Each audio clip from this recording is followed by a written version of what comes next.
My YouTube channel Sarita Hindi classes में आज बच्चों मैं आपको भदंत आनंद कौशल्यायन द्वारा रचित संस्कृति शीर्षक पढ़ाऊंगी। आज तो नहीं पढ़ा पाऊंगी, आज सिर्फ लेखक परिचय और सारांश पढ़ाऊंगी। नेक्स्ट वीडियो में मैं आपको इनके द्वारा रचित संस्कृति शीर्षक पढ़ाऊंगी। तो सुनिए बच्चों, सबसे पहले आपको मैं भदंत आनंद कौशल्यायन का लेखक परिचय पढ़ के सुनाती हूँ और समझाती हूँ।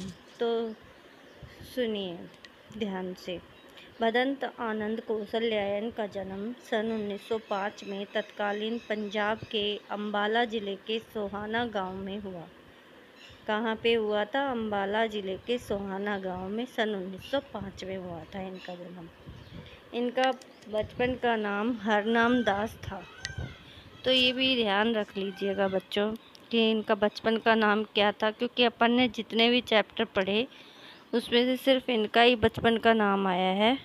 क्या पता पेपर में आ जाए, तो ध्यान कर रख लीजिएगा।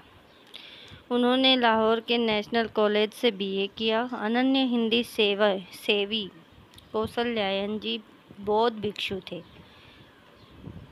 जो इन्होंने बीए किया वो कौन से कॉलेज से किया था? लाहौर के नेशनल कॉलेज से किया था। और ये अनन्य हिंदी सेवी थे, जो कि बौद्ध भिक्षु थे, और उन्होंने देश विदेश की काफ़ी यात्राएं की तथा बौद्ध धर्म के प्रचार प्रसार के लिए अपना सारा जीवन समर्पित कर दिया। गांधी जी के साथ लंबे अरसे तक वर्धा में रहे। सन 1988 में उनका निधन हो गया। तो ये किसके साथ वर्धा में रहे थे? तो ये भी ध्यान रख लीजिएगा कि ये गांधी जी के साथ लंबे अरसे तक वर्धा में रहे थे। भदंत आनंद कौशल्यायन की 20 से अधिक पुस्तकें प्रकाशित हैं। कितनी पुस्तकें प्रकाशित हैं? 20 से अधिक, जिनमें से भिक्षु के पत्र, जो भूल ना सका, आह ऐसी दरिद्रता, बहानेबाजी, यदि बाबा ना होते, रेल का टिकट, कहाँ क्या देखा आदि प्रमुख हैं। मतलब जो 20 हैं उनमें से प्रमुख यहाँ पे आपको दिखाई गई हैं लिखित रूप में। बौद्ध धर्म दर्शन संबंधित उनके मौलिक और अनुदित अनेक ग्रंथ हैं। यानी कि जो बौद्ध धर्म दर्शन है उनसे भी संबंधित इन्होंने मौलिक और अनुदित अनेक ग्रंथ लिखे हैं, जिनमें जातक कथाओं का अनुवाद विशेष उल्लेखनीय है। देश विदेश के भ्रमण ने भदंत जी को अनुभव की व्यापकता प्रदान की और उनकी सृजनात्मकता को समृद्ध किया।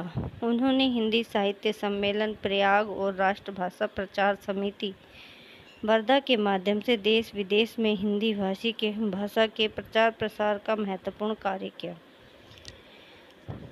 तो जो इनके जीवन पर सबसे ज़्यादा प्रभाव पड़ता है किसका? देश विदेश में भ्रमण का। और इनके भ्रमण से मतलब कि इनके अनुभव में व्यापकता आई, और फिर इन्होंने हिंदी का प्रचार प्रसार खूब किया। उन्होंने हिंदी साहित्य सम्मेलन प्रयाग और राष्ट्रीय भाषा प्रचार समिति वर्धा के माध्यम से देश विदेश में हिंदी भाषा के प्रचार प्रसार का महत्वपूर्ण कार्य किया। वे गांधी जी के व्यक्तित्व एवं कृतित्व से विशेष प्रभावित थे। सरल सहज बोलचाल की भाषा में लिखे उनके निबंध, संस्मरण और यात्रा वृत्तांत काफ़ी चर्चित रहे हैं। तो बच्चों, मैंने अभी आपको पढ़ के सुनाया ये भदंत आनंद कौशल्यायन का लेखक परिचय है। तो इसमें मुख्य बातें सिर्फ यही हैं कि एक तो ये कि गांधी जी के साथ इनका वर्धा में काफ़ी लंबे समय तक रहे, तो उनसे काफ़ी प्रभावित थे ये।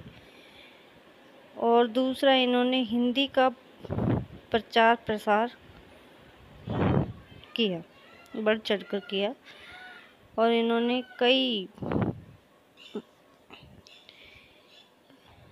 निबंध, संस्मरण, यात्रा वृत्तांत भी लिखे हैं जो काफ़ी चर्चित रहे हैं। तो उनका उल्लेख यहाँ पे किया नहीं गया है। अब अपन जो ये संस्कृति नामक शीर्षक पढ़ने वाले हैं वो एक निबंध विधा से है। तो लो, मैं आपको एक बार उसका सारांश रूप पढ़कर समझा देती हूँ। संस्कृति निबंध हमें सभ्यता और संस्कृति से जुड़े अनेक जटिल प्रश्नों से टकराने की प्रेरणा देता है।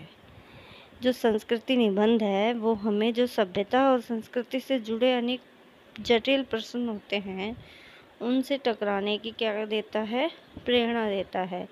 इस निबंध में भदंत आनंद कौशल्यायन जी के ने अनेक उदाहरण देकर यह बताने का प्रयास किया है कि सभ्यता और संस्कृति किसे कहते हैं।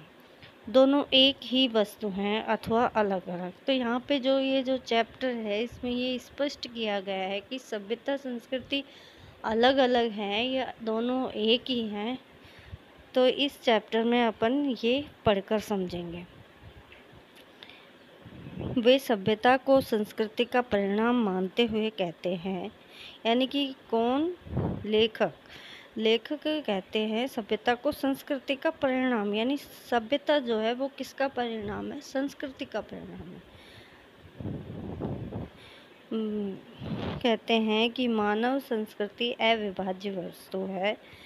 उन्हें संस्कृति का बंटवारा करने वाले लोगों पर बड़ा आश्चर्य होता है और दुख भी। उनकी दृष्टि में जो मनुष्य के लिए कल्याणकारी नहीं है वह न सभ्यता है और न संस्कृति। तो बच्चों, यहाँ पे मुख्य जो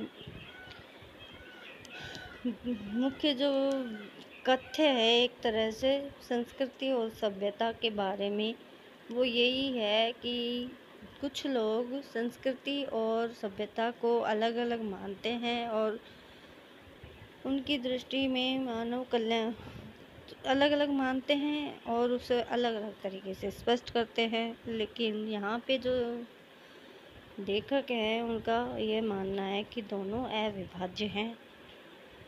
तो आगे मैं आपको चैप्टर पढ़कर समझाऊंगी, समझिएगा। बहुत मज़ा आने वाला है चैप्टर में, आगे अपन पढ़ेंगे, ध्यान से पढ़ेंगे। चलो बच्चों, ठीक है, अच्छे से पढ़ना। कक्षा 10th है, बढ़िया पढ़ाई करना ताकि आपके अच्छे मार्क्स आए।